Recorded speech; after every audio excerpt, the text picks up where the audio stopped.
La lutte contre le terrorisme a constitué un volet important de l'entretien entre les deux chefs d'État.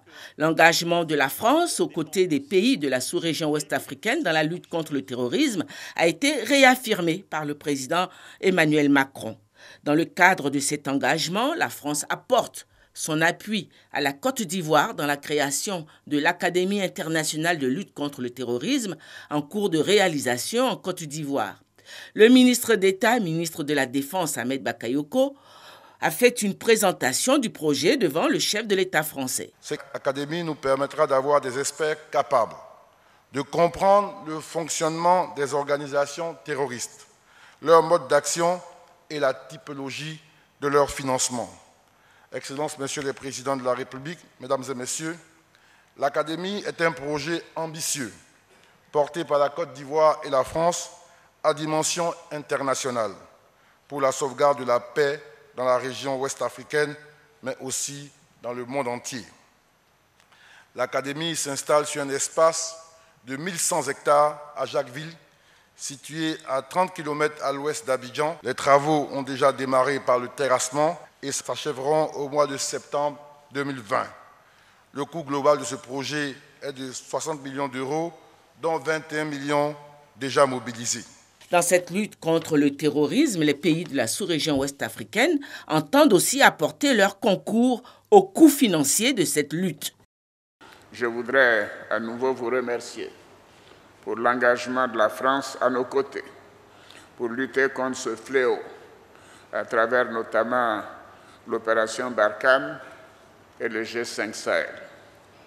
Votre engagement a permis la mise en œuvre du projet de l'Académie internationale de lutte contre le terrorisme à Jacquesville, qui est la parfaite illustration de notre détermination commune à combattre efficacement ce fléau qui sévit dans notre sous-région.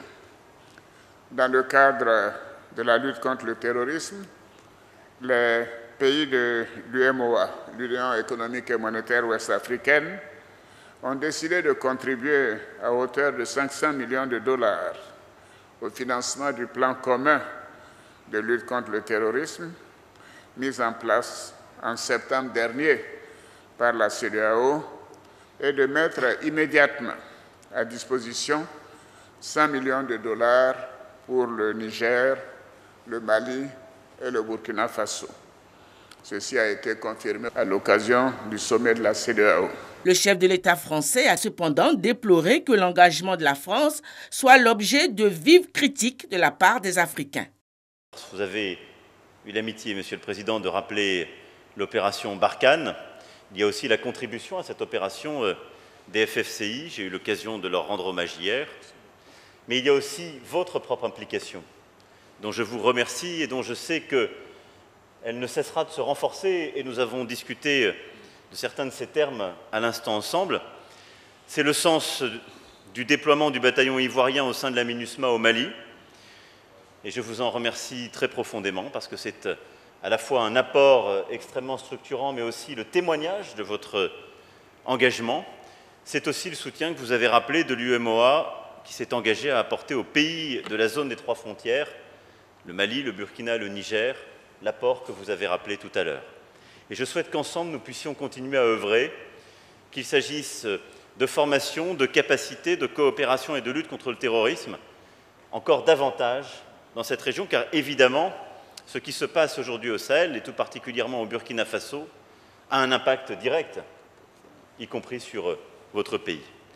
Nous continuerons aussi d'être à vos côtés pour assurer la sécurité de votre pays et continuer à lutter efficacement contre toutes les menaces. Il y a dans plusieurs pays du Sahel des mouvements de la société civile, parfois relayés par des responsables, d'ailleurs même de niveau ministériel, j'ai eu l'occasion de m'en émouvoir, disant que la présence française avait un caractère néocolonialiste ou impérial.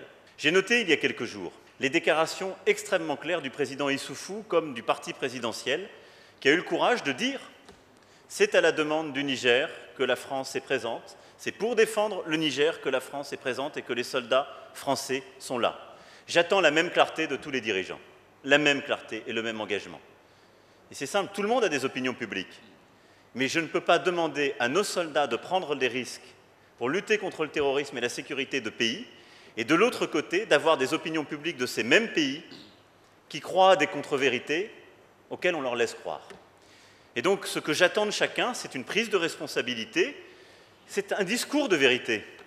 La France, elle n'est pas là avec des fins impériales, elle n'a pas d'agenda économique à cet égard, comme je l'entends parfois. Notre sujet, il est sécuritaire. Notre sujet est d'abord un sujet de préserver la stabilité, la souveraineté des États africains qui sont attaqués par ces bandes terroristes. Sécurité, lutte contre le terrorisme, éducation, formation des jeunes au travers de la création des agoras, santé, aucun sujet relatif à la situation politique nationale n'a été évoqué. 4 accords bilatéraux ont été signés au palais présidentiel. Le premier relatif aux installations mises à la disposition des forces françaises stationnées ou en transit sur le territoire ivoirien. Le second relatif au projet de coopération Académie internationale de lutte contre le terrorisme. Le troisième relatif au projet de métro d'Abidjan. Et le quatrième relatif à un crédit pour le secteur de la santé à hauteur de 100 millions d'euros, soit 65,6 milliards de francs CFA.